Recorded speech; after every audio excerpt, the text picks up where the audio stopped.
Diddy's former chief of staff, Kristina Khorram, is going to face her own criminal charges if Diddy is found guilty of the RICO charge. How detailed the prosecution was in their closing arguments about Kristina Khorram being Diddy's right side of his brain was their exact words.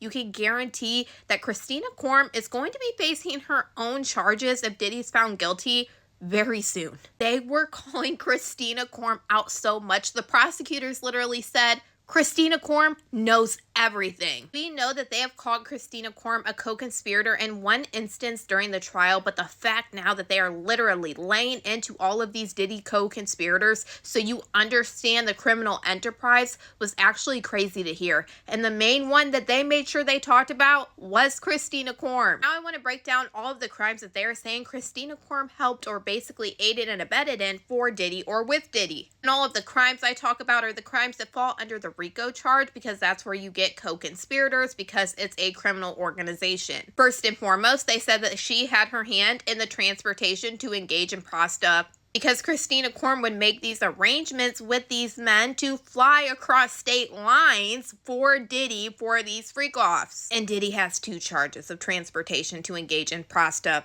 that fall under the RICO charge. And they said, oh, Kristina Khorram knows about the trafficking because Kristina Khorram was shown a freak-off video of Jane and Diddy in a freak-off that somebody recorded that was then leaked to one of the media outlets. Diddy's assistant at the time, when he found this video, took it and showed it to Kristina Khorram. And they said this proves for a fact that she knew exactly what was happening in those freak-offs. But then the prosecutors honed in even more and they showed a very damning piece of evidence. A text message that Jane sent to Kristina Khorram saying that Diddy threatened her to release her freak-off tapes. Right after Cassie Ventura filed her lawsuit, Jane would start trying to distance herself from Diddy, and then Diddy tried calling her basically to persuade her, recording this phone call where he said, you know what I'm saying 50 times, and saying he couldn't talk on the phone, but trying to say that the freak-offs were just a mutual thing between the both of them. But right after that phone call is when Diddy would threaten Jane with releasing her freak-off tapes to the father of her child. Jane said to Kristina Khorram, hey, I know I would normally not involve you in anything, but he just threatened me about my freak-off tapes that he has of me on 2 phones. He said that he would expose me and send them to my child's father. He has been bothering me for 2 months after I've been asking for space. He knew that. All I asked for was for my space and quiet time.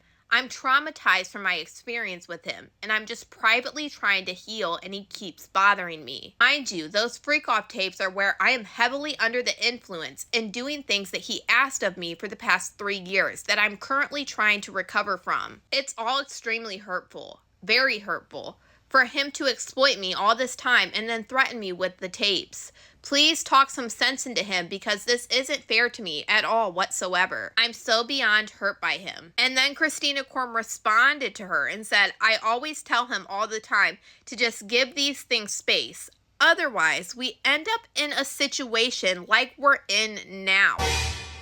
And mind you, the feds are trying to lay out that the threats of leaking freak-off tapes with Cassie and Jane is trafficking by force. And the government wasn't done. They also brought up Kristina Khorram when it came to the bribery of that Intercontinental Hotel video of Diddy assaulting Cassie. And they're also bringing up Kristina Khorram when it comes to the distribution charge of illegal substances for having Jane fly substances on an airplane across state lines. So mind you, 4 out of the 8 crimes that are falling under the RICO charge, they're also connecting to Kristina Khorram. You can guarantee if Diddy is found guilty of the RICO charge, Kristina Khorram is going to end up going down right with him, as much as we heard the prosecutors drilling into her today. What the prosecutors did today is try to simplify the RICO charge to make it clear to everybody who are Diddy's co-conspirators. It's not just Kristina Khorram. They listed D-Rock. They list Fahim Muhammad. They listed Roger Bonds. But they were really honed into Kristina Khorram like she was that main person almost like the Ghislaine Maxwell to Jeffrey Epstein. A very striking similarity that we have already heard in a lawsuit that was filed against Diddy by Little Rod Jones. So I'll be watching this very closely after the verdict is read, and if Diddy is found guilty of RICO, to see exactly what's going to be happening to those co-conspirators. I really do believe that it's probably going to be her own type of criminal case, or she's going to be added to another one, because we also saw this happen with the R. Kelly case. R. Kelly, if you didn't know, was charged with RICO, and then after that trial in the Southern District of New York, he was then charged again with co-conspirators in the Northern District of Illinois. It's kind of almost like the same thing we saw with Ghislaine Maxwell. She was facing her own charges as well after Jeffrey Epstein's charges, because she wasn't being charged with Jeffrey Epstein. I do have to say, the feds are on her big time. But y'all let me know what you guys think about all this in the comments.